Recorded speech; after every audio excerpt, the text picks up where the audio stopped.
नमस्कार विद्यार्थी मित्रांनो, तर आपण भारतीय करार 1872 याविषयी माहिती पाहत होतात.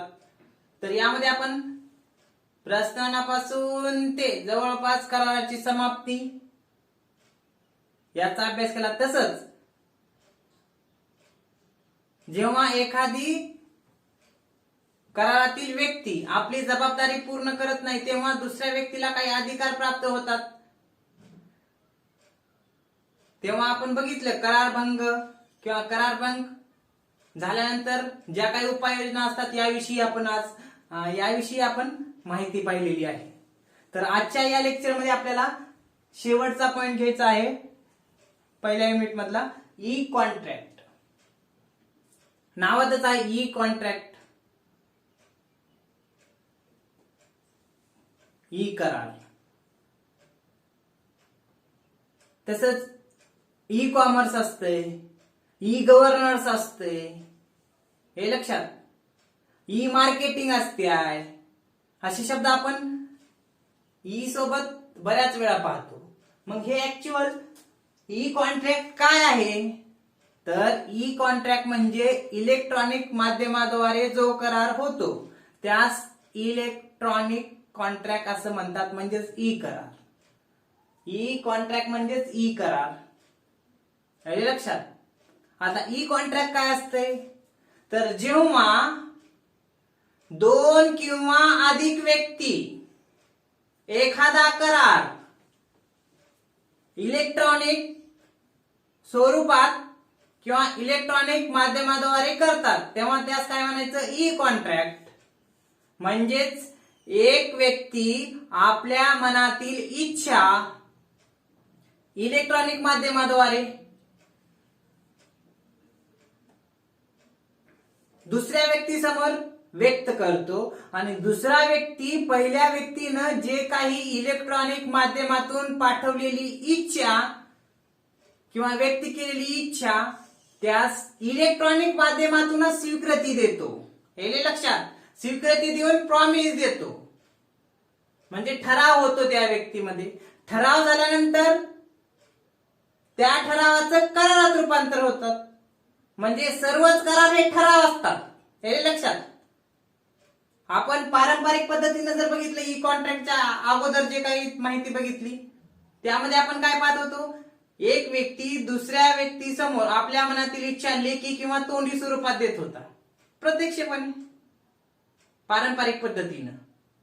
मग दुसरा व्यक्ती त्यास स्वीकृती देत होता, दोघात करार होत होता, कराराची पूर्तता होत होती, करार पूर्ण होत होता किंवा करार भंग होत होता किंवा कराराची समाप्ती होत होती पारंपरिक पद्धतीने. तसंच आहे, पण इथं काय होणार आहे? इलेक्ट्रॉनिक माध्यमाद्वारे होणार आहे, हे लक्षात. मग इथं सांगता येईल की बाबा ई कॉन्ट्रॅक्ट हा पारंपरिक कराराप्रमाणेच आहे. पारंपरिक करारामध्ये लेखी किंवा तोंडी माध्यमाद्वारे काय केलं जात होतं? करार केला जात होता. एक व्यक्ती आपल्या मनातील इच्छा दुसऱ्या व्यक्ती त्या इच्छेची स्वीकृती देऊन, उदाहरणामध्ये आपण पाहत होतो ए आणि बी, एला बी कडून माल खरेदी करायचे, बी ला एला माल विकायचे, दोघात करार झाला. एनं बी कडून माल घेतला व बी ला एनं पैसे दिले, झाला करार पारंपरिक पद्धतीने. राईसचं उदाहरण घेतला होता, कन्स्ट्रक्शनचं उदाहरण घेतलं होतं कराराचं, हे लक्षात. बरेच उदाहरण आपण घेऊन समजून घेतलं. इथं इलेक्ट्रॉनिक माध्यमातून घ्यायचे, हे लक्षात. आता ई कॉन्ट्रॅक्ट म्हणजे भारतीय करार कायदा, इंडियन कॉन्ट्रॅक्ट ऍक्ट 1872 आणि इन्फॉर्मेशन टेक्नॉलॉजी ऍक्ट 2000 यामध्येही ई कॉन्ट्रॅक्ट विषयी माहिती दिली. का? कारण हा इंडियन कॉन्ट्रॅक्ट ऍक्ट 1872 करारासंदर्भात आहे म्हणून. आणि इंडिया जे काही आहे इन्फॉर्मेशन टेक्नॉलॉजी ऍक्ट 2000 याचा सुद्धा उपयोग केला जाणार आहे. कसा? कारण आपण जेव्हा इलेक्ट्रॉनिक माध्यमातून करार करत असतो तेव्हा आपण इंटरनेटचा किंवा काही ब्राउझरचा, काही सर्च इंजिनचा वापर करणार आहोत, हे लक्षात. त्यामुळं त्या कायद्याचा सुद्धा इथं विचार केला जाणार आहे थोडक्यात. ई कॉन्ट्रॅक्ट मध्ये. म्हणजे कन्सिडर केलं जातं. ई कॉन्ट्रॅक्टला दोन कायद्याद्वारे कन्सिडर करण्यात येते. एक इंडियन कॉन्ट्रॅक्ट ऍक्ट आणि दुसरा इन्फॉर्मेशन टेक्नॉलॉजी ऍक्ट. या दोघांद्वारे कन्सिडर करण्यात येते ई कॉन्ट्रॅक्ट. त्यासोबतच पुढे काय दिलेलं आहे. आता हा इलेक्ट्रॉनिक कॉन्ट्रॅक्ट कसा होतो तर ई कॉमर्स. ई कॉमर्स म्हणजे आपण खरेदी विक्री करतो. फ्लिपकार्ट, अमेझॉन, अलिबाबा, हे लक्षात. बरेच आपण काय आहेत या ई कॉमर्स मधल्या साईट आहेत. आपण ह्याच्यावरून खरेदी विक्री करत असतो, हे लक्षात. आणि त्याद्वारे खरेदी करताना आता आपण दुकानात गेलो जनरली पारंपरिक पद्धतीने किंवा मग ई कॉन्ट्रॅक्टच्या अगोदरचा करार जनरली सर्वसामान्य करार बघू.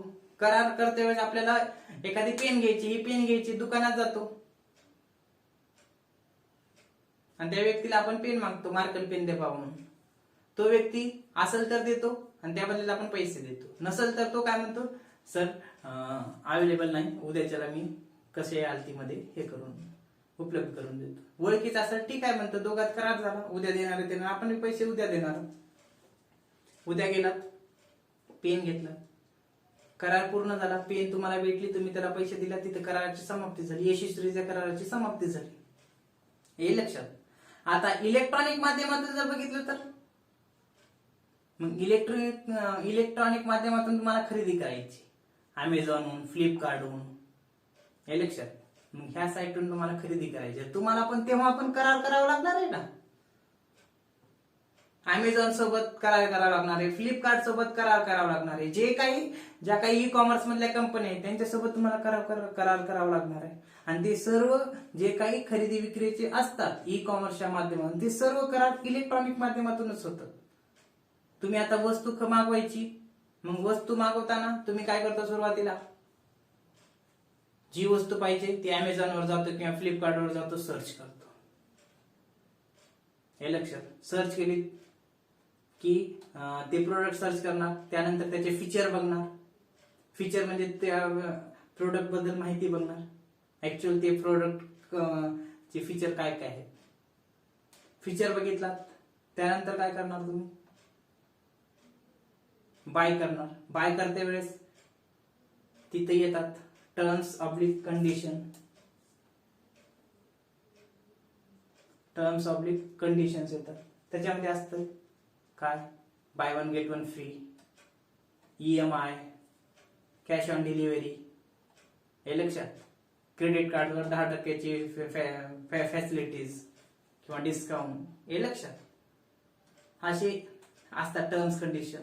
किंवा मग त्याची काय असते, एक्सपायरी डेट असते किंवा वॉरंटी असते. हे टर्म्स कंडिशन तिथे दिलेले असतात. तुम्ही बायवर क्लिक केलात की नेक्स्ट करताना मग टर्म्स कंडिशन तुम्ही वाचता,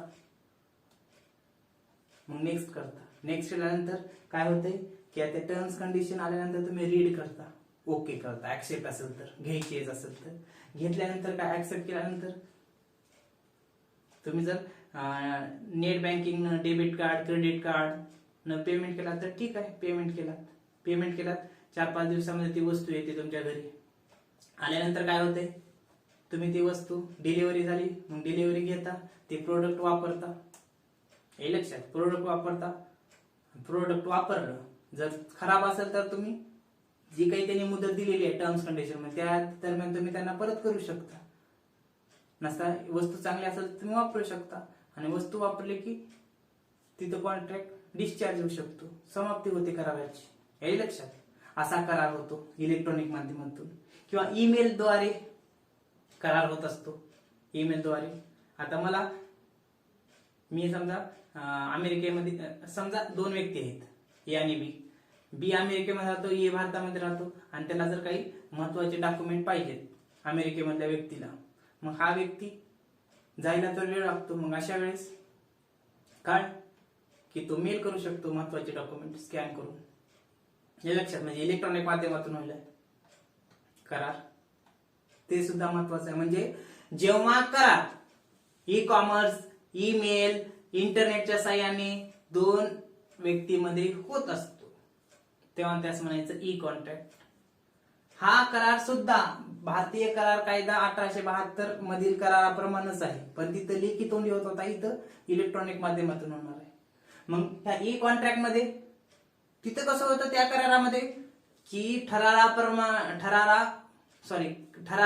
किंवा कराराप्रमाणे विशिष्ट वेळी विशिष्ट ठिकाणी म्हणजे संबंधित पक्षकारानं उपस्थित राहणं गरजेचं होतं. हे लक्षात, मग तिथं प्लेस वेळ हे लक्षात, त्या वेळेनुसार प्लेसनुसार ते करार तिथं येऊन कराराची पूर्तता त्या व्यक्तीनंच केली पाहिजे असं होतं. पण इथं तसं नाही, तुम्ही इलेक्ट्रॉनिक माध्यमातून करू शकता. हे लक्षात. मग सर्व जेव्हा एखादी करार इलेक्ट्रॉनिक माध्यमातून होतं, सर्व तिथं इंटरनेटच्या साहाय्यानं होतं, त्याला म्हणायचं ई कॉन्ट्रॅक्ट. हे लक्षात. ई कॉमर्स, ईमेलच्या माध्यमातून किंवा इंटरनेटच्या माध्यमातून किंवा इलेक्ट्रॉनिक साधनाद्वारे.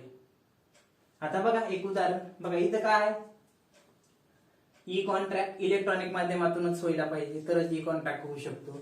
ब्राउझरचा उपयोग म्हणजे जसे की आता काही वेगवेगळे ब्राउझर आहेत, गुगल क्रोम आहे, हे लक्षात, मोझिला फायरफॉक्स आहे, हे लक्षात, हे काय आहेत, ब्राउझर आहे. नंतर इलेक्ट्रॉनिक माध्यमातून प्रस्ताव, एक व्यक्ती इलेक्ट्रॉनिक माध्यमातूनच प्रस्ताव पाठवत असतो. आता तुम्हाला वस्तू खरेदी करायची, तुम्ही प्रस्ताव पाठवला इलेक्ट्रॉनिक माध्यमातूनच, त्यांना जर स्वीकृत, त्यांना म्हणजे आता कंपनी अमेझॉन वगैरे ज्या काही वस्तू विकतात त्या काय करतात, त्यांच्या वस्तू घ्या म्हणून त्या साईटवर टाकतात. तुम्हाला जर पाहिजे असेल तर घ्या, नको असेल तर सोडून द्या. हे लक्षात. मग इथं काही ई कॉन्ट्रॅक्ट पूर्ण करावा असं काही नसतो. म्हणजे ई कॉन्ट्रॅक्ट जर झाला पूर्ण केला तर ठीक. म्हणजे आता तुम्हाला जर वस्तू घ्यायची नसेल, तुम्ही वस्तू बघितलात, खरेदी केलात, 24 तासाच्या आत तुम्ही काय करू शकतो, कॅन्सल करू शकतो. हे लक्षात. म्हणजे ई कॉन्ट्रॅक्ट काय होऊ शकतो, कॅन्सल सुद्धा करता येतो. पण साध्या करारामध्ये जबाबदारी ठरली, कराराची पूर्तता करणं गरजेचं असते, नसा करार भंग होत असतो. हे लक्षात. म्हणजे ई कॉन्ट्रॅक्ट मध्ये इलेक्ट्रॉनिकचा तर वापर होतो, ब्राउझरचा होतो, इलेक्ट्रॉनिक माध्यमातून प्रस्ताव एक व्यक्ती पाठवत असतो, दुसरा त्या स्वीकृती देतो. म्हणजे अमेझॉन कंपनी आपल्या वस्तू वगैरे हे करतात, तुम्हाला जर आवडली तर तुम्ही घ्या, नको वाटलं तर सोडून द्या. हे लक्षात. जर तुम्हाला आवडली तर तुम्ही काय करता, तो प्रस्ताव ऍक्सेप्ट करता. प्रस्ताव ऍक्सेप्ट केला की त्याला म्हणजे त्यांच्या वस्तूला स्वीकृती देता. स्वीकृती दिली की मग त्यांचं काम आहे तुम्हाला वस्तू पाठवायची आणि तुमचं काम आहे त्याला पैसे द्यायची. कॅश ऑन डिलिव्हरी असेल, तुम्ही वस्तू घेणार, पैसे देणार. करार होईल कशातून, इलेक्ट्रॉनिक माध्यमातून. झालं. आता इथे उदाहरण दिले काय की बा ई कॉन्ट्रॅक्ट ऑनलाईन परचेस करायचे. मग परचेस करताना तुम्ही प्रोडक्ट बघणार, प्रोडक्टचे मग फीचर बघणार, फीचर मग बाय केल्यानंतर टर्म्स कंडिशन येतात. बायवर क्लिक केलं तर ऑफर असल, EMI असल, डिस्काउंट असल, बाय वन गेट वन असल, म्हणजे त्या टर्म्स कंडिशन किंवा वॉरंटी असेल, हे असते.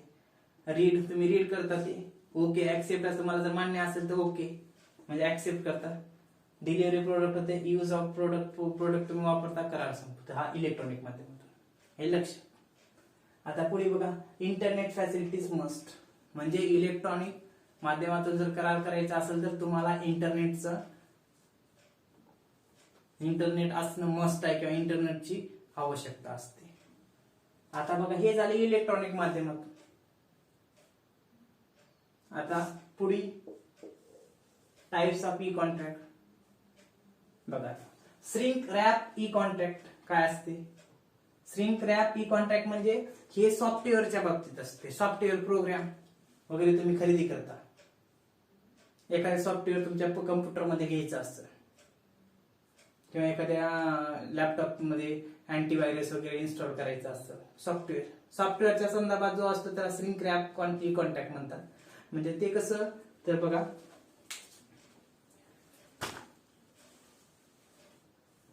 हे रिलेटेड टू सॉफ्टवेअर प्रोग्राम बाबतीत असते. तुम्ही जेव्हा सॉफ्टवेअर एखादी इन्स्टॉल करता तेव्हा तुम्हाला काय विचारते, नेक्स्ट तुम्ही करता बघा, टर्म्स कंडिशन वगैरे सॉफ्टवेअर इन्स्टॉल करताना किंवा ऍप्लिकेशन घेते वेळेस एखादी प्ले स्टोअर मधून, तेव्हा तुम्ही काय करता, ऍप्लिकेशन घेते वेळेस तिथं नेक्स्ट विचारते. हे लक्षात. म्हणजे जेव्हा सॉफ्टवेअर किंवा प्रोग्रामच्या बाबतीत असतो ई कॉन्ट्रॅक्ट, त्याला श्रिंक रॅप ई कॉन्ट्रॅक्ट असं म्हणतात. मग दुसरं आहे क्लिक रॅप ई कॉन्ट्रॅक्ट. हे तुम्हाला पाहायला मिळेल म्युच्युअल फंडचं रजिस्ट्रेशन करताना किंवा किंवा एक्झाम वगैरे देते वेळेस रिलेटेड टू म्युच्युअल फंड्स उदाहरण दिले मी रजिस्ट्रेशन करताना. तुम्हाला म्युच्युअल फंडचं रजिस्ट्रेशन करायचं असेल तर तुम्ही काय करता, तुमची पूर्ण माहिती भरता रजिस्ट्रेशन करताना किंवा फॉर्म भरताना तुम्ही पूर्ण हे करता ना. मग रजिस्ट्रेशन करते वेळेस जेव्हा हे केलं जाते तेव्हा त्याला म्हणायचं क्लिक रॅप ई कॉन्ट्रॅक्ट. म्हणजे रजिस्ट्रेशन करताना तुम्ही रजिस्टर केलं, माहिती भरली पूर्ण, मग शेवटी खाली एक देते बघा आय ऍग्रीड किंवा आय ऍक्सेप्ट. मग त्याच्यावर जेव्हा क्लिक करता क्लिक, त्याला म्हणायचं click wrap e contract. Electronic माध्यमातूनच होत असतो. पुढे आहे ब्राउझर रॅप ई कॉन्ट्रॅक्ट. हा सेम कशाप्रमाणे आहे, e click wrap e contract प्रमाणेच आहे, पण ब्राउझर मध्ये काय केलं जाते की अगोदर ब्राउझर तुम्ही ओपन केला, तुम्ही जे काही नेक्स्ट वगैरे काही वापरत असतात किंवा सर्च करत असतात, मग तेव्हा जे काही आय अग्रीमेंट असते, इथं क्लिकच्या वेळेस अग्रीमेंट रजिस्ट्रेशन वगैरे करताना बघितलं अग्रीमेंट अगोदर असते पहिल्याच पेजवर शेवटी, पण इथं ब्राउझर रॅप ई कॉन्ट्रॅक्ट मध्ये काय आय अग्रीडचं बटन नेक्स्ट पेजवर असते, म्हणून त्याला म्हणायचं ब्राउझर रॅप ई कॉन्ट्रॅक्ट. आणि शेवटी other types of e contract, हे बघा त्या other e types of contract मध्ये electronic data interchange. Business to business मध्ये जेव्हा डाटा इंटरचेंज केला जातो तेव्हा म्हणायचं B to B, business to business. Electronic data interchange, हे लक्षात, इलेक्ट्रॉनिक माध्यमातून जेव्हा डाटा इंटरचेंज केला जातो तेव्हा म्हणायचं अदर कॉन्ट्रॅक्ट. किंवा ईमेल ई कॉन्ट्रॅक्ट, हे लक्षात, ईमेल ई कॉन्ट्रॅक्ट म्हणजे जो ईमेलच्या साहाय्याने होत असतो, हे लक्षात. ईमेल इलेक्ट्रॉनिक मेलच्या माध्यमातून जो होतो त्याला ईमेल कॉन्ट्रॅक्ट असं म्हणतात. आता ह्याच्यामध्ये सांगता येईल तुम्हाला एम्प्लॉयमेंट ऑपॉर्च्युनिटी. तुमच्या मेलला काही नोकरी किंवा मग नोकरी.com म्हणा किंवा काही जॉबच्या काही ऑफर येत असतात. अकाउंटंट म्हणा, एक्झिक्युटिव्ह म्हणा, HR म्हणा, मार्केटिंग मॅनेजर म्हणा, असे ऑफर येतात तुमच्या मेलला. मग तुम्ही त्यावर जर क्लिक केलं तर क्लिक केल्यानंतर तुम्हाला तिथं काय होतंय, पूर्ण माहिती भरून तुमचा रिझ्यूम अपलोड करायला लावते. कसा व्हायला करार, इलेक्ट्रॉनिक माध्यमातून. तुम्ही करारा म्हणजे इन्स्ट्रक्शन वाचलात, तुमचा रिझ्यूम अपलोड केला, शेवटी फोटो जरी विचारले असेल तर फोटो ते वगैरे अपलोड केला, रिझ्यूम अपलोड केला समजा, अपलोड केल्यानंतर तो तुमचा रिझ्यूम तिकडे जातो कंपनीला. मग तुम्हाला तुमचं जर जे काही त्यांनी रिझ्यूम पाहिल्यानंतर त्यांना जर वाटलं किंवा this candidate is perfect for this job, त्याला जर वाटलं की हा कॅन्डिडेट चांगला आहे तर ते काय करतात, तुम्हाला तुमची जर काही परीक्षा घ्यायची असेल तर इलेक्ट्रॉनिक माध्यमातूनच घेत असतात, हे लक्षात. आणि जर तुमचं सिलेक्शन झालं असेल तर ते तुम्हाला मेलद्वारेच कळवतात की बाबा तुमचं काय झालेलं आहे, की सिलेक्शन झाले as a executive, as a manager म्हणून, ऍज अ अकाउंटंट म्हणून. मग तेव्हा तुम्ही पाहू शकता काय तिथं तुमच्या बरेच खर्च वाचत असतात. कोणते, तुम्हाला कंपनीत जाणं, तुम्ही प्रत्यक्षपणे इंटरव्ह्यू देणं, ट्रॅव्हलिंग एक्सपेन्सेस आलं, हे लक्षात. त्यानंतर जे काही इतर खर्च आहेत खाण्यापिण्याचे वगैरे ते खर्च आहेत. पण ई कॉन्टॅक्ट मधून वाचलं ना सर्व, कारण तुम्ही काय केलं, त्यांची ऍड आली म्हणजे मेल आला, तुम्ही मेल ला रिप्लाय दिलात, म्हणजे कसा रिप्लाय दिलात, अपलोड वगैरे रिझ्यूम करून, हे लक्षात. म्हणजे समजा गोष्टी इथं काय इलेक्ट्रॉनिक माध्यमातूनच व्हायलेत ना. तुमची परीक्षा समजा इलेक्ट्रॉनिक माध्यमातून, आता कोरोनामुळे काय विद्यापीठानं परीक्षा कशा माध्यमातून घ्यायची ठरलं तर ऑनलाईन सुद्धा, मोबाईलवर सुद्धा एक्झाम देऊ शकतो, हे लक्षात. मग एम्प्लॉयमेंट ऑपॉर्च्युनिटी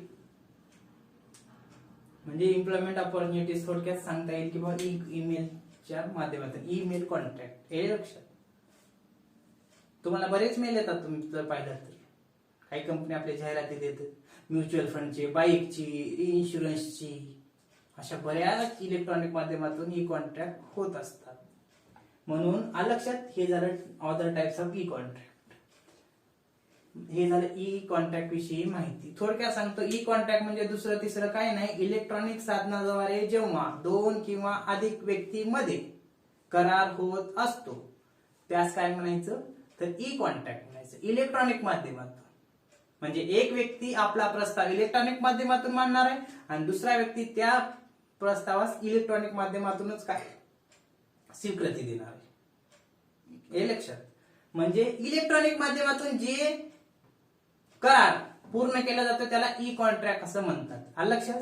तर या ठिकाणी भारतीय करार कायदा 1872 मधील ई कॉन्ट्रॅक्ट हा पॉइंट संपलेला आहे आणि त्याचबरोबर पहिला चॅप्टर इंडियन कॉन्ट्रॅक्ट ऍक्ट या ठिकाणी संपलेला आहे. राहिलेला दुसरा चॅप्टर पुढल्या लेक्चर मध्ये सुरू करू. Okay, thank you.